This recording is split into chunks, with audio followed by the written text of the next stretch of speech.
Hello, welcome to EverydayHDR.com. My name is Blake Rudis, and today I want to talk about how you can make your own social media buttons. You see them everywhere. They're on your phones, they're on the web, the Twitters, the Facebooks, the Google Pluses. They're everywhere, and they're really kind of simple to make. It just takes about maybe 10 or 15 minutes in Photoshop to kind of finagle around with them.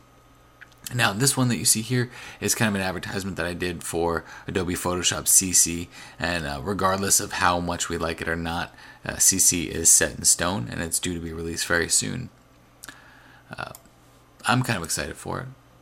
But anyway, anytime you're starting a new design, just go and go to File and go to New. We're going to go with a 10 by 10 image with a resolution of about 300 pixels. So that's going to give us like a 3000 by 3000 resolution image, very large. It would take up your entire screen if someone were to put that on their website. But you always want to work larger because it's easier to downsize. It's harder to upsize once you've downsized. Or if you start from a smaller image, it's hard to upsize. So first thing you want to do here is go down to your shape tools and click on the rounded rectangle tool. Now, what I want to do also is make sure the rulers are selected. You can press Command or Control R to toggle your rulers on and off. Up here, you're going to see a radius button. This picture right here had a radius of about 50, and you'll see the radius deals with how round your corners are going to be. So if we do a radius of, say, 10, and we draw that out, it doesn't have very rounded corners, right? We want rounded corners. So let's do a radius of 100 pixels. Now, following the rulers you see here, you see up top here, as I move my cursor, these ruler guides are changing. I'm going to make this about a ½ inch in, and just drag this down until I get to about a ½ inch, so 9.5 inches. And I want to fill this with a certain color, so I'm going to double click that, and I'm going to fill it with like that blue, that granite color blue that you saw in the other image. That'll be perfect. So now, I want to make this CC. Anytime you're working in any type of design work with multiple layers, build your layers up. Start with the basic design and then work from there. That's my strategy. It always seems to work out pretty well for me. So I'm going to go ahead and click the text and put CC on here. Now, I need that text to be above my rounded rectangle. So after I have created that CC, I'm just going to move it right up and above. And it's really small, but I can press Command or Control T to make it larger, and that's exactly what I want to do. Alright, now, the next step is making sure that these are center. So I'm going to go ahead and select both of them by pressing Command or Control and clicking both of them so they're both aligned. Press the V key, and you see this button right here? That'll align them vertically. You see this button right here? That'll align them horizontally. So now I know I'm all lined up. My CC is directly in the center of my little Twitter or whatever button that I'm making here. So now I want to make a little border there. I like that little border effect that I have going on right inside here. So I want to do that border real quick. So to do that border, I'm going to go ahead and press Control or Command and click inside the blue box here for rounded rectangle. Alright? Now I want to create a new layer. So make that new layer. It can be above the CC or below. It doesn't really matter. I'm going to go to Select, Modify, Contract. I want to make this selection and contract it evenly from the center. So I'm going to do that at about 70, let's go 80 pixels.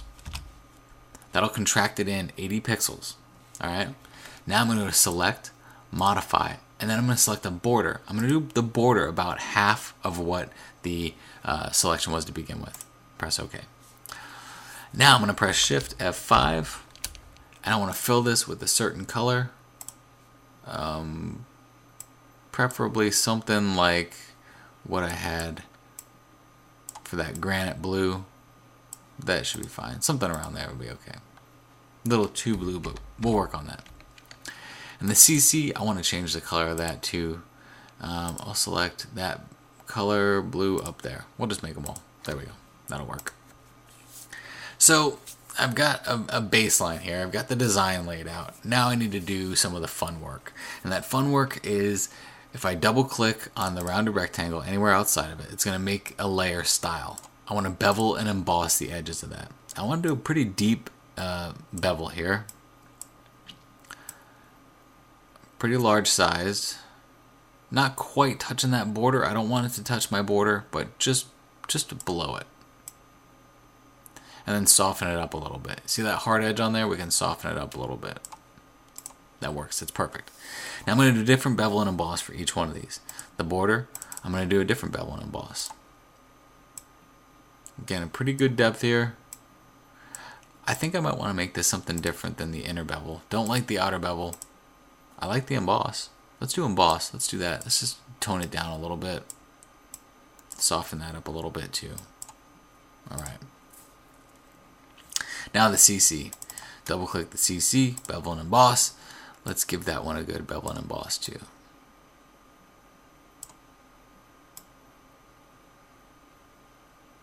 We can keep that one. I don't want to soften that one up too much. And the size, make it a little bit larger. So now we've got a good baseline here. Made it look a little bit prettier by adding all of the different bevel and emboss layers. This is where we were before. This is where we are now. Gives it some dimension. So now I can start thinking about adding texture to this. I want to add this granite texture. And this texture is not actually granite. This is the soot from my fireplace after all the logs had decayed and had turned into their ash form. I took a picture of it because that would be a great texture for something. And it turns out that it looks a lot like granite. So I'm going to use it for granite. I'm going to press the V key, press somewhere inside here, and press Shift and move it on down. That will not only bring it in, but bring it in right into the center. I'm going to make 3 different copies of this. Control J or Command J, and I'm going to move it above each one of my layers because I want a different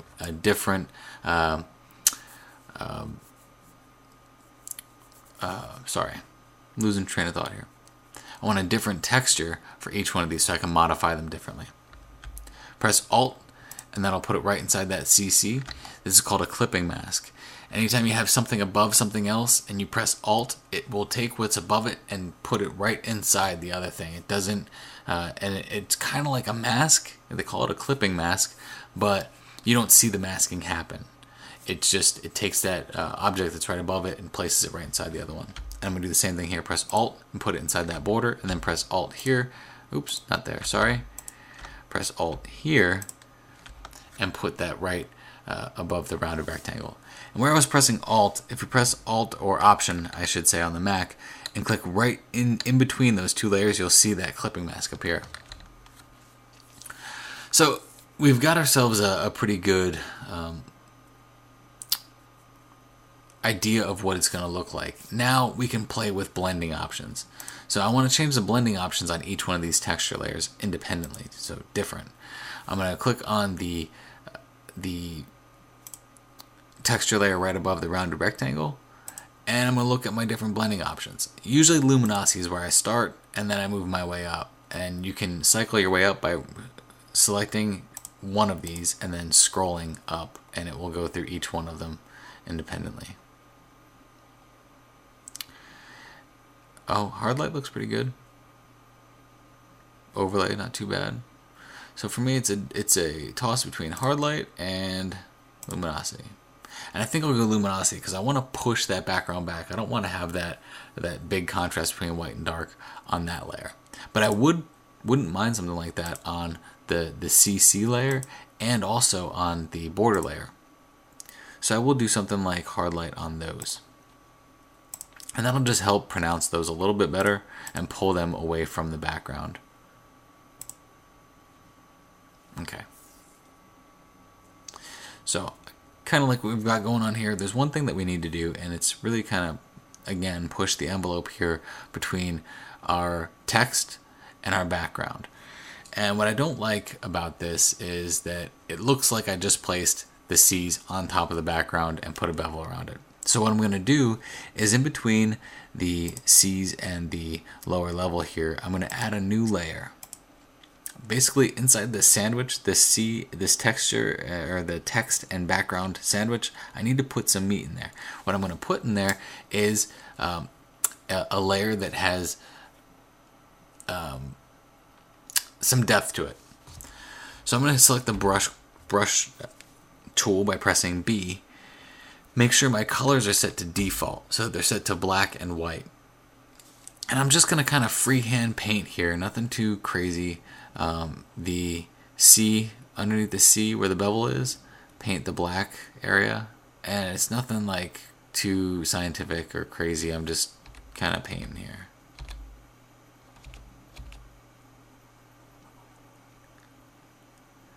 Don't try not to go too far outside those edges, but anywhere there's a dark area of the bevel is where I want to paint. And this will help kind of pull the background off and give it an extra shadow on top of that.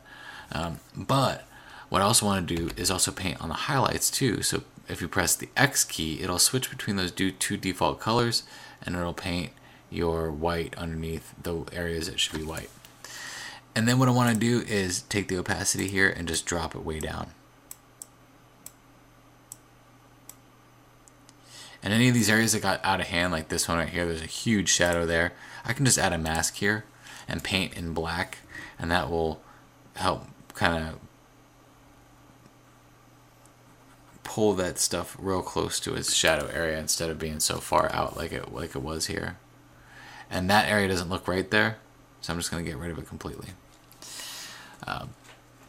Now, another thing I'm noticing as I look at this is if I zoom in, that the layer here, it just kind of blends because I took the soot layer and put it on top of each one of them in the exact same position.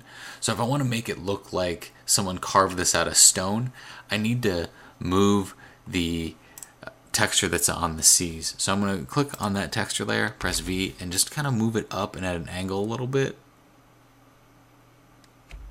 There we go. So now when I zoom out, it looks like it's starting to curl up and go around those letters. So if I go back and show you the difference, it's blending in really well there. Now it's starting to come off that page a little bit. Looks like someone was actually taking a chisel and going into that one. So now what I want to do is I want to create a gradient, but I want that gradient to only affect what's inside my button here. So I'm going to make a selection of the button by pressing Command or Control on that blue rectangular layer. Very similar to what we did to make the border.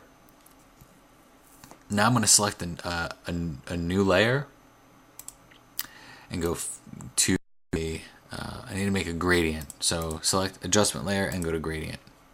The gradient I want is this one right here because I want to make the gradient match the bevel and the emboss. So all my light level, all my directions of light are matching.